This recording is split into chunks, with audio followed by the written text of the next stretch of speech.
Hello and welcome. My name is Angela Davis and I'm the 4am Quilter. And today I want to talk about this scrap quilt that I have in front of me.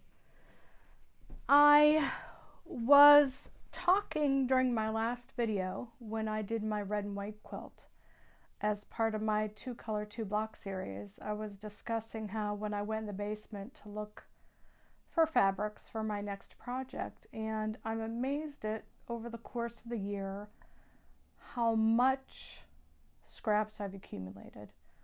And I just felt shameful. I've been buying fabric for the past couple months, whenever there's been sales or coupons and so on and so forth, just like we all do. But I thought to myself, it's the end of the year, and part of my New Year's resolution should be to really use up those scraps and get them made into quilts. They're fun, they're simple, and you can produce something so pretty when you do it. So that's what this was all about, and this is the first in a series. And this is a pattern that I've used before, where I do sort of a brick pattern in the middle, usually divided with some strips, and then usually a strip or two along the bottom or the sides with some type of a border. And what I did was, well, first of all, I filled this little bin with scraps instead of bringing up the big bins, because I have about 2 or 3 big bins filled with scraps. So I shoved as many scraps into here as I possibly could. And what I did was I separated the scraps by colors. Red, blue, yellow, green, purple, orange, and prints. And then what I did was I separated the colors according to darker shades of those colors and brighter and lighter shades of those colors, and I separated them. And I decided to work on the darker shades of those colors first with a neutral. And then I did a little bit of a red border because I had a lot of this red. And then the next one I'm going to make is going to be a brighter version of something along this lines. But as I said before, threads. We're always picking threads, aren't we? As I said before, I've done this particular pattern before. I like it because it's sort of, instead of it being all scraps, it gives you a focal point with a neutral so that your eyes have a place to rest. And then this time I did the plain border, and then I appliqued other scraps from the center, those colors, and brought them out to the border. And I just did a zigzag stitch all the way around, and I used a neutral color. I didn't match up the colors at all.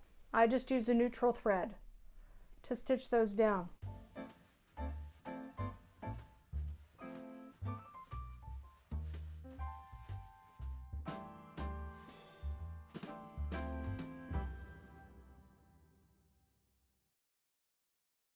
Had a lot of fun with it. And I'm going to be using a cotton poly batting. I believe this measures approximately about 56 inches by about 66 inches, which is a good size lap quilt, maybe a little bit longer, which is a very good, like I said, a very good size lap quilt. And the next one I do will probably be a similar layout, but maybe I'll do the neutral strips vertical instead of horizontal like I did with this. But like I said, I started out with pulling all my scraps, bringing them up here, separating them by color, and then separating the colors according to the dark shades of those colors and then the light and bright shades of those colors, so that the darker tones would be in one quilt with a warm neutral to offset it. And then the other quilt that I make that's going to be a brighter version of those colors, I'll offset it with a neutral that's appropriate for those brighter tones. And like I said, I'm going to be using a cotton poly blend batting, which is one that I prefer. I usually do 80-20. 80% cotton, 20% polyester, because I feel as though I get the best of both worlds there. But I wanted to show you what I've been working on for the past week and a half, and I'm very happy with it. I'm very happy with how it turned out. And I have a lot more scraps to go. Oh, definitely my New Year's resolution for 2024 is to try to work down the scraps, because it really is shameful for me to go out and buy more fabric if I haven't worked on these scraps. It truly is. It truly is. So that's the video for today. Hope you enjoyed it. We have, let's see, Friday, Saturday, Sunday. 2 days to go until Christmas Eve and 3 days to go until Christmas Day if you celebrate that holiday. If you don't, enjoy this time of year, winter solstice type of thing. Enjoy your friends, enjoy your family, and please, please be safe. From my home to yours, I'm Angela Davis. I'm the 4M Quilter, where I share, care, and create with you. Here's a little hug from me.